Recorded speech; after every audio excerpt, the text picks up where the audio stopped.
আসসালামু আলাইকুম। প্রিয় শিক্ষার্থীরা, আজকে আমরা একটা গুরুত্বপূর্ণ টপিক থেকে সৃজনশীল প্রশ্ন বোঝার চেষ্টা করব।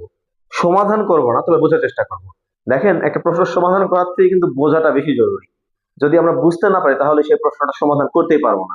দেখেন, আমি এখানে একটা চিত্র নিয়েছি, একটা বর্তনী। এই বর্তনীটি কিসের বর্তনী এটা আমরা দেখব, এবং এর সাথে কি কি পরিবর্তন হতে পারে একটা সৃজনশীল প্রশ্নে সেটা আমরা দেখব। দেখেন, উদ্দীপকে এরকম একটা বর্তনী দিয়ে দিবে, দিয়ে বলতে পারে গ নাম্বার অথবা ঘ নাম্বার প্রশ্নে উদ্দীপকের বর্তনীটি ব্যাখ্যা করো। তাহলে কিন্তু আমাকে জানতে হবে এটা কি বর্তনী, কোন গেটের বর্তনী বা কিসের বর্তনী সেটা আমাকে জানতে হবে। তো দেখেন, এখানে তিনটি ইনপুট দেওয়া আছে। এই তিনটি ইনপুট, দুইটি আউটপুট। আমরা জানি এটা হলো একটা ফুল অ্যাডার।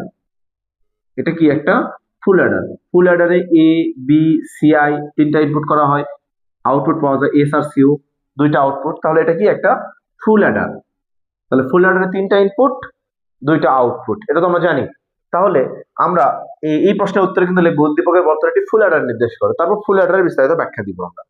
পরের প্রশ্নটা দেখেন, এটা একটু বেশি গুরুত্বপূর্ণ। উদ্দীপকের বর্তনী হতে একটি ইনপুট হ্রাস করলে নতুন যে বর্তনী পাওয়া যাবে তা ব্যাখ্যা করো। এই যে উদ্দীপকে দেখেন, এই যে এটা ইনপুট, এটা কিন্তু আউটপুট।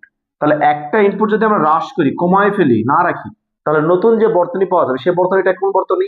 দেখেন, তখন কিন্তু সেটা হয়ে যাবে half adder. Half adder, half অ্যাডারে কিন্তু দুইটা ইনপুট হয়, দুইটা আউটপুট হয়। এ আর বি ইনপুট করে আউটপুট পাওয়া যায় এস আর সি।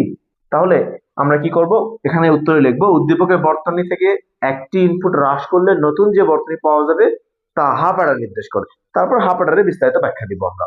দেখেন, এখান থেকে আরো একটা টাইপের প্রশ্ন হতে পারে, সেটা কি, উদ্দীপকের বর্তনীতে একটি ইনপুট বৃদ্ধি করলে নতুন যে বর্তনী পাওয়া যাবে তা ব্যাখ্যা করো। তাহলে এখন দেখেন, এখানে ইনপুট ছিল তিনটা, এবিসিআই। এখন বলছে এই এবিসিআই তো এখানে নির্দিষ্ট করে দেওয়া নাই, আমরা ধরে নিয়েছিলাম আর কি। যদি বলা হয় একটি ইনপুটের সংখ্যা বৃদ্ধি করলে নতুন যে বর্তনী পাওয়া যাবে তা ব্যাখ্যা করো, তাহলে দেখেন তিনটা ইনপুট আছে, আমরা একটা ইনপুট বৃদ্ধি করলাম। এখন দেখেন তো এটা কি হয়, এটা হাফ অ্যাডারও নয়, ফুল অ্যাডার নয়, এটা কি, এটা বলবো আমরা দুই চলক বিশিষ্ট, বলেন দুই চলক বিশিষ্ট কি, এনকোডার। দুই চলক বিশিষ্ট এনকোডার। এই যে 2n সংখ্যক ইনপুট করলে n সংখ্যক আউটপুট পাওয়া যায়, 2n সংখ্যক ইনপুট, n সংখ্যক আউটপুট। তাহলে 2 এর পর যদি 2 হয়, দুইটা চলক যদি হয়, তাহলে চারটা ইনপুট, দুইটা আউটপুট। তাহলে চারটা ইনপুট, দুইটা আউটপুট কি নির্দেশ করে? এনকোডার নির্দেশ করে।